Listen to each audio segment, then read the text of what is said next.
5:53, talking your home and garden this morning. More homeowners deciding to hold on to their old homes and become landlords. That's because mortgage rates are low and rent is high. Allison Kosick now with more. Looking to buy a new home? Maybe you don't have to sell the old one first. More Americans are holding on to their former homes and renting them out thanks to low mortgage rates and soaring rents. 19% of homeowners either purchased or refinanced homes between 2011 and 2013 when mortgage rates hit all-time lows, and rates are still historically low, averaging 4.2% last week for the 30-year fixed. At the same time, rents have risen about 20% nationwide since mid-2006. Of course, being a landlord isn't for everybody. You've got to make repairs, deal with tenants, and cover expenses, even if the property is vacant. But rental income can mean enough money for many homeowners to cover their mortgage and taxes on the house they actually do live in. Still, this trend is one factor holding back the housing recovery. Every home that becomes a rental property is one less that goes on the market. Low inventory has been a real problem, particularly in hot housing markets where few homes are up for sale. And low inventory can drive up prices and hurt sales growth. I'm Allison Kosick in New York. And speaking of renting, we brought in the expert here, Jeff Reagan with Rent Tally. Good morning. Good morning, Greg. How are you? Doing fantastic. You know, a lot of people, there's so many questions and so many factors that go into renting. Yes. And, you know, for a lot of people, especially you take a place like Valdosta, you take a place like Tallahassee where there's so much college housing, and that right there kind of is the little curveball for a lot of people. Is there a big difference between student housing and just kind of regular renting?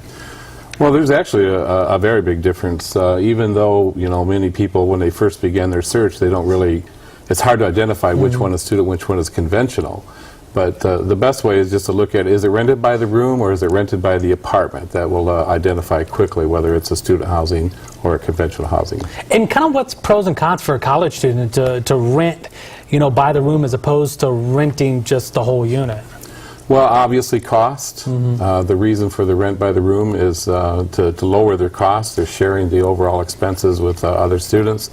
The advantage to them is that their lease is an individual lease, so they're only leasing one bedroom, so if somebody else doesn't pay their rent, they're not getting evicted.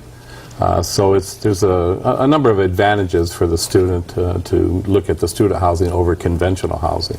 Let's say you're, you know, just a traditional family or a young couple. Where do you start to search for renting? In a place like Tallahassee specifically, I mean, do you start online? Do you drive around the neighborhood? Where do you start? Well, I suggest people begin their search online. Everybody does today anyway, right? I mean, for whenever they're looking for a house or an apartment.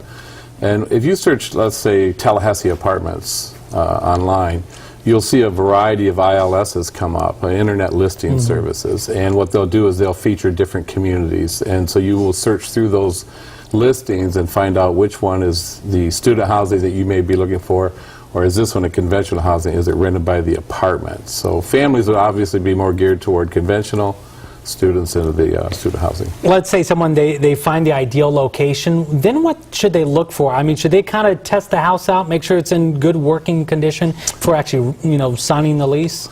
Oh, absolutely. By touring the community, going in and looking at the amenities and the different features that are in that community and that apartment. It's always nice if they can ask to see the actual apartment they're going to rent, so they can go in and check everything. Not look for just the model room, but look for the actual unit. Right. Okay. I think that many people, they look at the model and then, oh, this is nice, it's all decorated, but try to ask for the room that you're actually going to be renting. And real quick too, it's not uncommon to ask for a deposit, but is there any, you know, typically it's 1 month, is it unusual to ask for 3 months or anything like that? Well, in student housing it's normally just a small deposit, and it's like a 1-year lease. Same thing with conventional housing. Okay, good advice there. Jeff Reagan with Rent Tallahassee, thank you very much. Greg. Hopefully this is great advice to help you get the search and learn more about Rent Tally and other ways of renting. Check out our website, WTXL.tv. Much more.